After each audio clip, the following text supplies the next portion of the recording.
My feeling is in my house that I want to take the risk. So I don't want my family to take the risk. So I'll go out and take the risk and get the groceries and go here and all these different places. You guys stay home. I'll bring it to you. You stay nice and safe.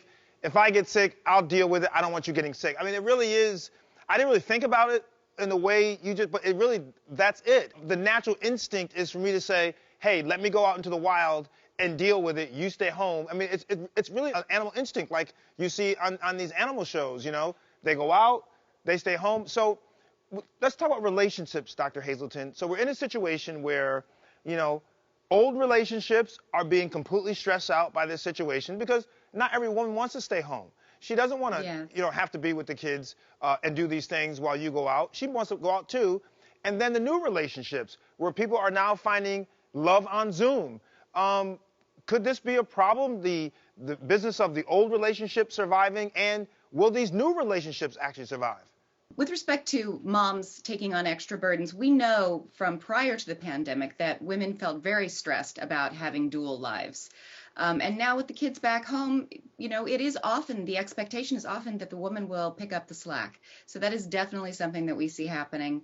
I think that it will become a self-perpetuating cycle, such that as we get into these more traditional family structures, socially conservative values will follow. So I expect that we will have greater negative attitudes about abortion and about sexual minorities and so on, and that will further feed this gender traditionalism. New relationships you also asked about. So there's a lot of talk about people meeting online and making use of things like Zoom, which we are using right now, in order to meet other people. But I think that there's going to be a lot of disappointment. There are potential upsides. People are going to get to know each other better than they might have before becoming physically intimate. But the downsides are really, really important because 2D is not 3D, and we need to meet a mate in all three dimensions. That's right.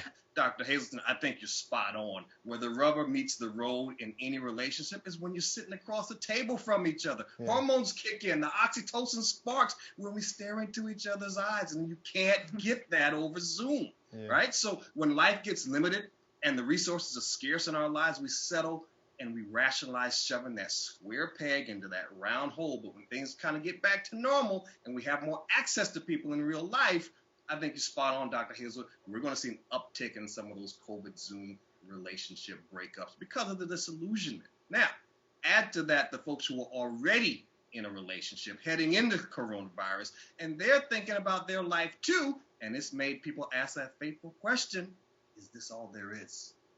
And for a lot of folks, the answer has been no.